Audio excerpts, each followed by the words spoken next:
is whatever. We won't title it. Maybe we will. Okay. I feel like the title's going to scare people off, but it's like dimensional analysis and probability distributions.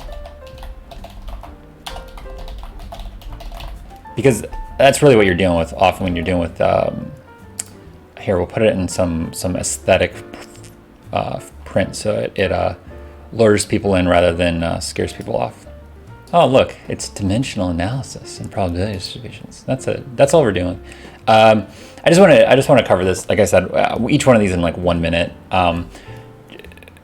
This stuff, there's like lots of, I feel like, technical moats around these things that protect these things. But once you get to the concept, it's not that hard. And really often what you're dealing with is, where's my drawing tool? And then I gotta make it as fat as possible. There we go.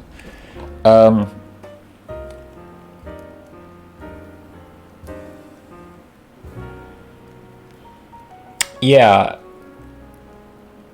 I guess I don't know how many of you concepts. So how many of you are familiar with these concepts? But you've probably heard of normal distributions or Gaussian distributions. So I'm going to kind of draw one with my mouse. And then if you imagine another one.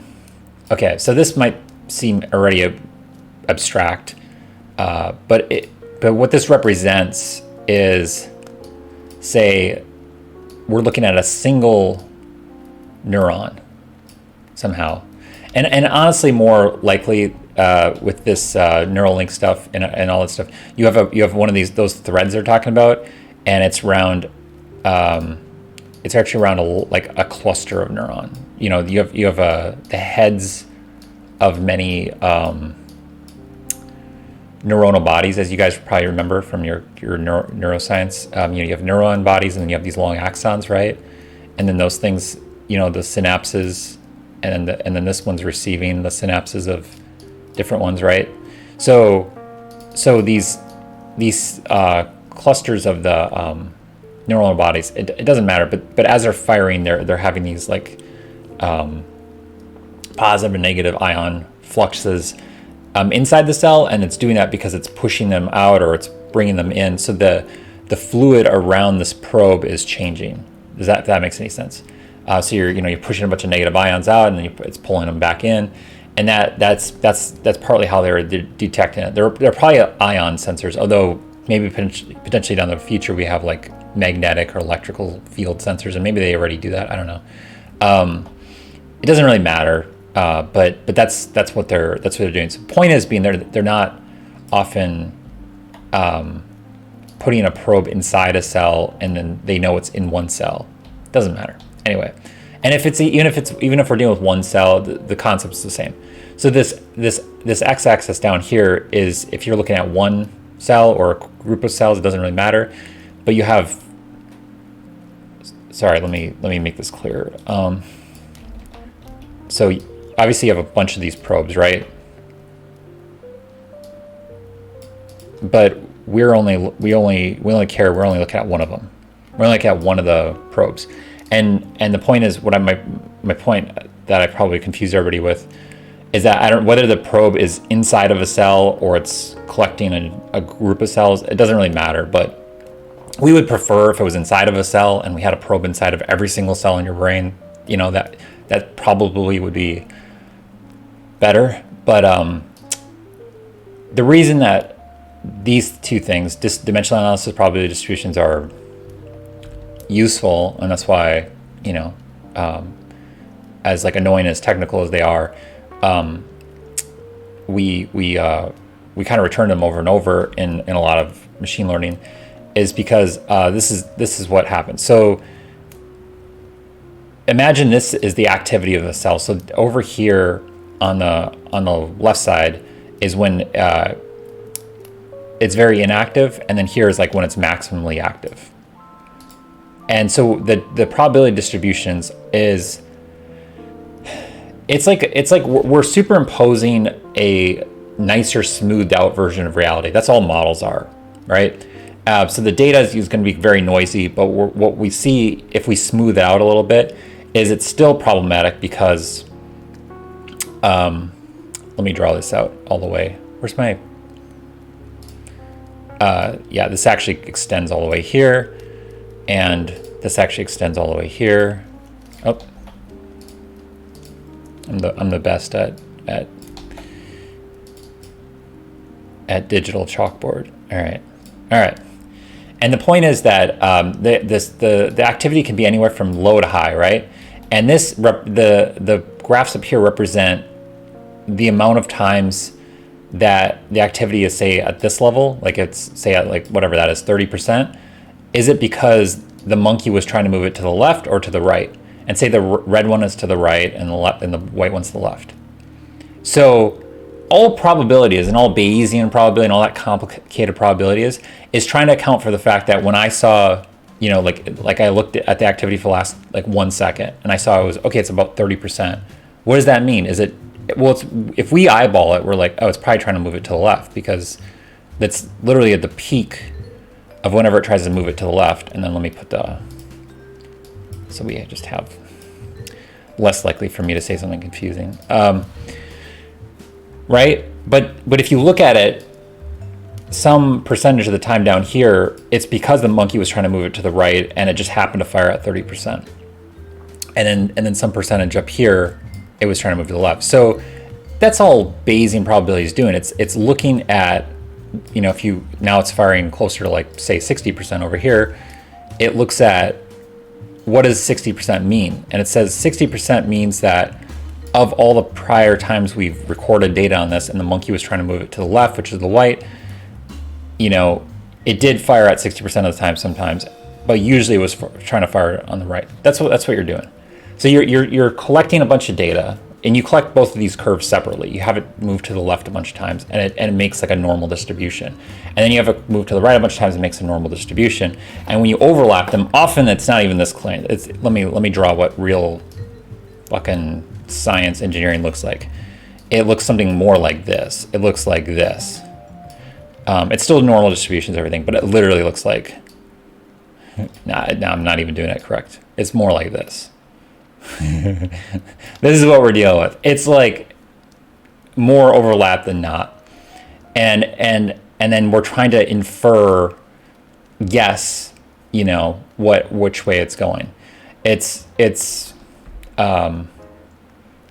Well, I'll skip the metaphor, but you can see how difficult this is. So it's not to say that their activity is identical, right?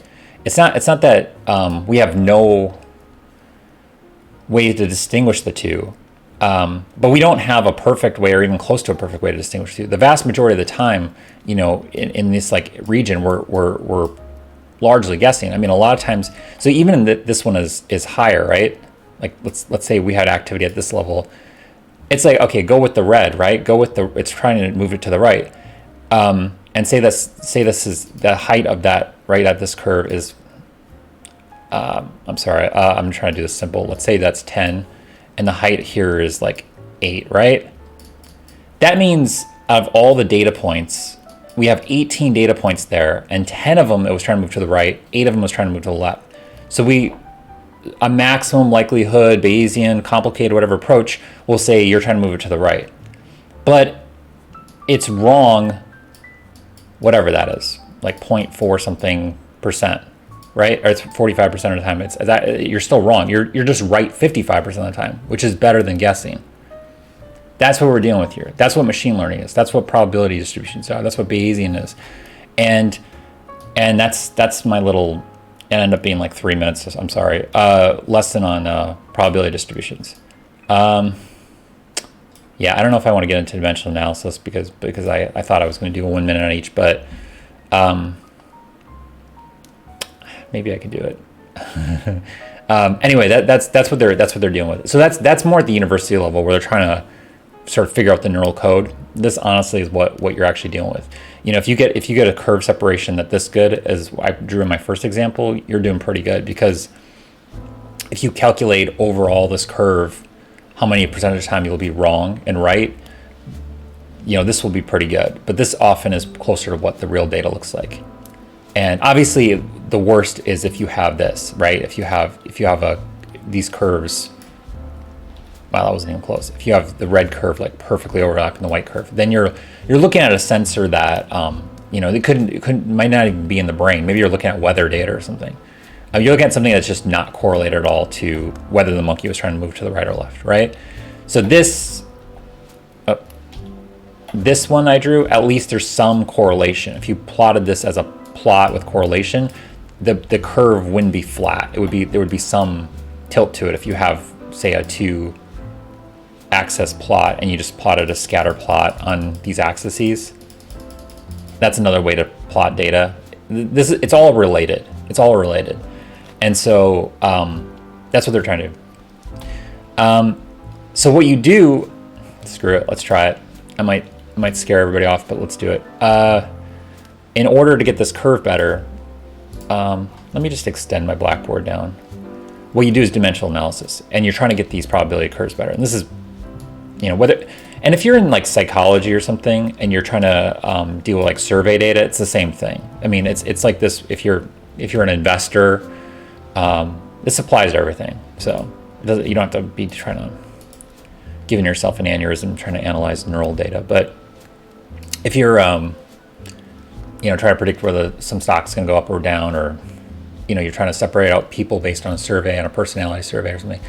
And maybe that's an example we'll use because it's less esoteric than brain data. Here, there we are. Okay, so we're going to do dimensional analysis down here. And again, I'm going to try to give you like the core concept,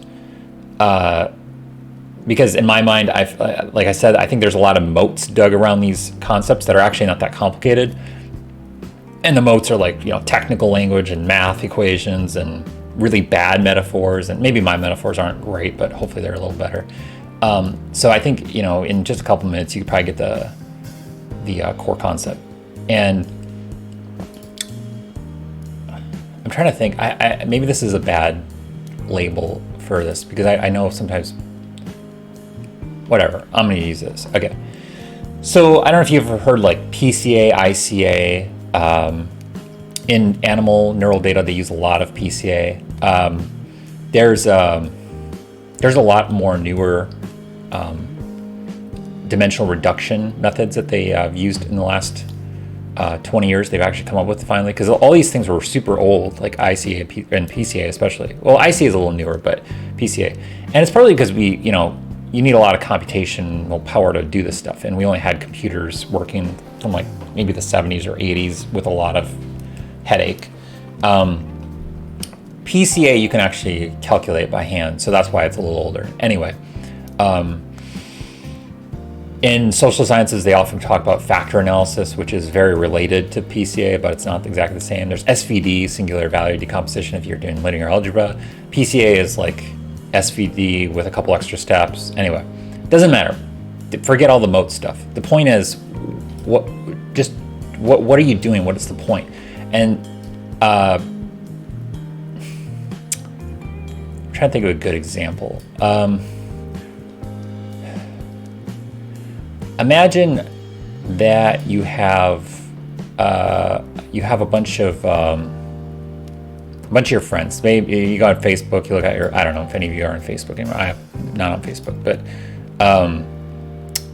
you look at your like top 10 friends, say, and 10 people in your life. I don't know if you guys have 10 people in your life. I don't think I do. Anyway, but say whatever. Somehow you manage to find 10 people in your life, maybe on Facebook or something. And you just pull them on what movies they like, for instance, and they can answer binarily. We're keeping this as simple as possible, but I hope it's a good example. And let's do different colors. So like, I don't know. Maybe we have a couple comedy movies, and then we have a couple say romance movies, chick flicks, whatever they call them, and we have a couple mindless action movies, right? And we'll maybe make 3 of those, and then we have I don't know, some British guy doing documentaries, those things. I don't know, something like that, whatever. Or maybe it's, YouTube videos or whatever. And everyone's just, and I'm not going to fill this whole thing out, but you basically survey people on these, like, whatever this is, 10 or 11 videos. And you're like, do you like it or not? Thumbs up or thumbs down? And you just mark all the thumbs up, and people are like, okay, I like that one, I like that one, and et cetera, et cetera. And what dimensional analysis, so I don't know if, just to restate what I did here, just because the whole point is to have a simple metaphor. You have a bunch of people, and they say whether they liked or not, didn't like individual videos. And what you're trying to do is reduce them down to a smaller, you want to cluster them essentially, right? You want to, and that's another thing it's called, sometimes called cluster analysis or unsupervised learning, or it's all these fancy words for this stuff. It's all based on the stuff we did above, which is the correlation stuff. And all you're trying to do is reduce your 10 friends down to, like, listen, there's just basically 3 types of people in the world. And, Johnny and Susie are basically type 1s. This guy is type 2s. That's what you're trying to do. That's all dimensional analysis is. And if you have this data, which is a matrix, and there's like all this stuff you can do in linear algebra and SVD and blah, blah, blah. And LDA is another one, by the way, latent Dirichlet analysis. And there's a million things, but it's all the same thing. All you're doing is reducing this down to a simpler, a more reduced matrix. So this side of the matrix is still the same. It's still all your friends. Oh, let me move this over. I'm sorry. But now you've reduced the headers to, say, 3 columns. And, everybody starts fitting more cleanly into, you actually get values at this point. You get like 0.9, and then the value is very close to 0, hopefully. And then this guy is a 0.9 over here. Or let's keep this very clean. And this is 0, 0. And then maybe these people are, maybe they're getting like 1s or whatever, and then there's 0s. Okay. This may be starting to get confusing, but I'm going to clean it up in a second. The point is, all these people here, let me use a different color. All these people here are your, like, type A's, or your you don't know what it is yet. But they like some kind of type of movies. And these people like a different, I'm going to try to keep this as clean as possible, because my handwriting is not very good, so I'm trying to keep the colors clear. These people, are these next 3, and I didn't draw all 10 out, but this is the result you get. And the point is, now you have, because you've established you wanted 3 clusters, you've reduced these all these individual YouTube videos or movies down to 3 types. And hopefully they primarily correlate with one of them, although sometimes you don't get that. And then what you can do is you can go back and look at each one of these categories and see what they are. So, like, for instance, we'll just do one of them. We'll say Johnny and Susie, the first 2 people, were very basically cluster A. Like, they're primarily these people. What does that mean? And then you go back and you look at all the weights. Oh, I'm off the screen. I'm sorry, guys. You go back and you look at all the weights, and there's going to be a weight for each one of these, because it's just a dimensional transform, which sounds very complicated, but all it is you're plotting data, and then you're just rotating things until it casts shadows onto a new axis.